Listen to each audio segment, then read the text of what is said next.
अक्सर हमारे नकारात्मक विचारों के कारण किसी भी व्यक्ति के प्रति हमारे मन में जो धारणा बन जाती है वो हमेशा सही नहीं होती। कभी कभी लोग इतने बुरे भी नहीं होते जितना उन्हें हम मान बैठते हैं। तकरीबन 26 साल नौकरी करने के बाद सुरेश जी बाबू इसी महीने रिटायर होने वाले थे। वे एक प्राइवेट कंपनी में चपरासी के पद पर कार्यरत थे। एक तरफ जहां सुरेश जी को इस बात का सुकून था कि चलो अब तो एक खड़ूस, बदतमीज और क्रूर बॉस से छुटकारा मिलेगा, वहीं दूसरी ओर उन्हें इस बात की भी चिंता सता रही थी कि रिटायरमेंट के बाद अब उनका समय कैसे बीतेगा और उन पर जो जबरदस्त आर्थिक जिम्मेदारी है उसका निर्वहन वह कैसे करेंगे। दरअसल सुरेश बाबू को एकमात्र लड़की थी जिसकी पढ़ाई और फिर ब्याह की चिंता उन्हें खाए जा रही थी।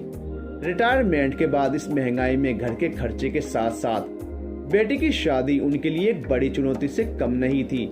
ऊपर से उनकी बीमार पत्नी के इलाज का खर्च अलग से मुंह बाए खड़ा था। हालांकि लगभग 60 कर्मचारियों वाले उस दफ्तर में अपने सुप्रीम बॉस सहित कुछ लोगों के बुरे बर्ताव के कारण वो मन ही मन बड़े दुखी रहते थे। फिर भी जब महीने की 1 तारीख को उनके हाथों पर उनकी तनख्वाह आ जाती थी, जब उनका सारा दुख दर्द दूर हो जाता था। सुरेश बाबू खुद भी शारीरिक रूप से दुरुस्त नहीं थे। उनकी याददाश्त तो कुछ कमजोर हो चली थी। उनका अब हाथ भी कांपने लगे थे। न चाहते हुए भी कुछ न कुछ गलती अक्सर उनसे हो जाती थी। वे कभी दफ्तर की सफाई करना भूल जाते तो कभी चाय में चीनी डालना, कभी कभार तो गंदे गिलास से ही किसी कर्मचारी को पानी पिला देते थे, जिसके लिए उन्हें कुछ न कुछ भला बुरा सुनना पड़ता था। फिर भी सब कुछ चलते जा रहा था। आखिरकार वो दिन भी आ ही गया जिस दिन सुरेश बाबू का दफ्तर में आखिरी दिन था। सुरेश जी वक्त से कुछ पहले ही दफ्तर पहुंचकर अपने नियमित कार्य में जुट गए। सब कुछ रोज की ही तरह था, बस आज दफ्तर में खामोशी कुछ ज्यादा थी। शाम में जब आखिरी बार दफ्तर से घर जाने का वक्त हुआ तो सुरेश बाबू ने टूटे मन से सोचा कि अंतिम बार खड़ूस बॉस के केबिन में जाकर उससे मिल लिया जाए। लेकिन उन्हें बताया गया कि अन्य कर्मचारियों के साथ बॉस एक जरूरी मीटिंग कर रहे हैं। फिलहाल उन्हें कुछ देर इंतजार करना होगा। 2 घंटे इंतजार करने के बाद भी जब मीटिंग खत्म नहीं हुई तो सुरेश बाबू मन ही मन चिढ़ गए और बॉस को कोसने लगे। साला क्या अहंकारी आदमी है, सिर्फ 1 मिनट के लिए मुझे बुलाकर मिल लेता, अकड़ू साला। अंत में मायूस होकर सुरेश बाबू ने बिना बॉस से मिले ही अपने घर लौटने का मन बना लिया।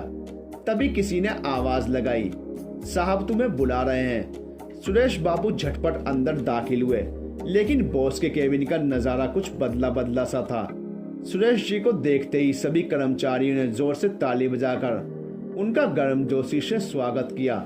फिर बॉस ने मेज पर रखे एक केक को काटने के लिए सुरेश जी को धीरे से इशारा किया।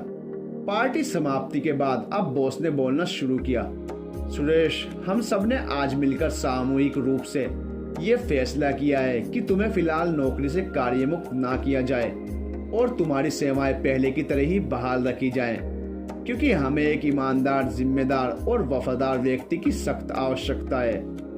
कुछ मामूली लापरवाहियों को अगर नजरअंदाज कर दिया जाए तो तुम एक बेहद ही कर्तव्यनिष्ठ व्यक्ति हो। तुम्हें तुम्हारी सेवाओं के बदले प्रत्येक कर्मचारी की तरफ से महीने के अंत में 500 रुपये दिए जाएंगे। हालांकि ये हमारे ऑफिस के नियम के खिलाफ है, फिर भी तुम्हारी आर्थिक जरूरतों को देखते हुए तुम्हारे लिए ऐसा करना पड़ रहा है। लेकिन ध्यान रहे, तुम्हारी गलतियों के लिए तुम्हें मिलने वाली डांट में कोई रियायत नहीं मिलेगी। बॉस ने अपनी बातों को बीच में रोकते हुए रुपयों का एक बंडल सुरेश बाबू के हाथों में थमाया और फिर बोलना शुरू किया, आज ये 5 लाख रुपए हम सब ने मिलकर तुम्हारे लिए जमा किए हैं ताकि तुम अपनी बेटी की शादी धूमधाम से कर सको। बॉस ने जैसे ही अपनी वाणी को विराम दिया, तालियां फिर से गड़गड़ा उठी। सुरेश बाबू रोते हुए बॉस के चरणों में झुक गए, लेकिन बॉस ने उन्हें पकड़कर अपने गले से लगा लिया। ऑफिस से निकलने के बाद डबडबाई आंखों को लेकर सुरेश बाबू अपने घर की ओर जाते हुए बस यही सोच रहे थे कि आज तक जिन लोगों को वे खड़ूस और बेरहम समझ रहे थे वे हकीकत में कुछ और ही निकल गए। और आज सुरेश बाबू को अपनी गलती का एहसास हुआ और समझ में आया कि हमें किसी भी व्यक्ति के बारे में अपने मन में कोई भी राय कायम नहीं करनी चाहिए। दोस्तों, कैसी लगी आपको हमारी ये वीडियो हमें कमेंट करके ज़रूर बताइए। और अगर आपको हमारी वीडियो अच्छी लगती है तो प्लीज़ हमारे चैनल को सब्सक्राइब कीजिए। वीडियो को अपने फ्रेंड्स के साथ शेयर कीजिए। मिलते हैं नेक्स्ट वीडियो में, तब तक के लिए गुड बाय।